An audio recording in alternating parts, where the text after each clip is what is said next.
প্রেমিকের সঙ্গে সম্পর্ক থাকাকালীন নিজের অমতে পরিবারের চাপে বিয়ে হওয়া, আর তারপর সেই বিয়েকে স্বীকার করতে না পেরে মাত্র 2 সপ্তাহের মধ্যে স্বামীকে হত্যা করালেন এক নববধূ। 22 বছর বয়সী প্রগতি যাদব, যিনি কিছুদিন আগে পরিবারের চাপের কারণে দিলীপ নামের এক যুবকের সঙ্গে বিয়ে করেছিলেন, সেই নববধূ পরিকল্পিতভাবে তার স্বামীকে খুন করিয়েছেন। এমনই তথ্য উঠে এসেছে পুলিশের তদন্তে। উত্তরপ্রদেশের আউসিয়া জেলার ঘটনা, যেখানে 2 সপ্তাহ আগে একটি নববধূর বিয়ে হয়েছিল, আর আজ তা চাঞ্চল্যকর একটি হত্যাকাণ্ডে পরিণত হয়েছে। গোয়েন্দাদের মতে প্রগতির দীর্ঘ 4 বছরের সম্পর্ক ছিল তার প্রেমিক অনুরাগ যাদবের সঙ্গে। তবে তাদের পরিবারের সদস্যরা তাদের সম্পর্ক মেনে নেয়নি এবং পছন্দমতো বিয়ে হয়নি তাদের।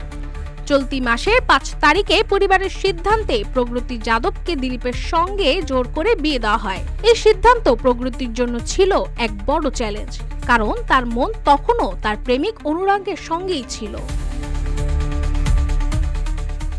বিয়ের পর প্রগতি ও অনুরাগের দেখা না হওয়া এবং সম্পর্ক বজায় রাখতে না পারার কারণে তাদের মধ্যে এক ভয়ঙ্কর পরিকল্পনা তৈরি হয়। তারা দিলীপকে খুন করার জন্য এক ভাড়াটে খুনি রামাজি চৌধুরীকে ভাড়া করে এবং তাকে কাজটি করার জন্য 2 লাখ রুপি দেয়। পুলিশের মতে এই হত্যাকাণ্ডটি ছিল এক গভীরভাবে পরিকল্পিত। একটি প্রেমের সম্পর্ক যে কি ভয়ঙ্কর পরিণতি ডেকে আনতে পারে তার এক বিস্ময়কর উদাহরণ হয়ে উঠেছে এই ঘটনা। 22 বছরের তরুণী ও তার প্রেমিকের হাতে এক সম্ভাবনাময় যুবকের জীবন নিঃস্ব হয়ে গেল। পুলিশ তদন্ত চালিয়ে যাচ্ছে, তবে এই ঘটনার পর থেকে উত্তরপ্রদেশের সম্পর্ক, পরিবার ও বিশ্বাসের মূল্য নিয়ে উঠতে শুরু করেছে নানান প্রশ্ন। রাশিকা হোসেন, রূপালী বাংলাদেশ।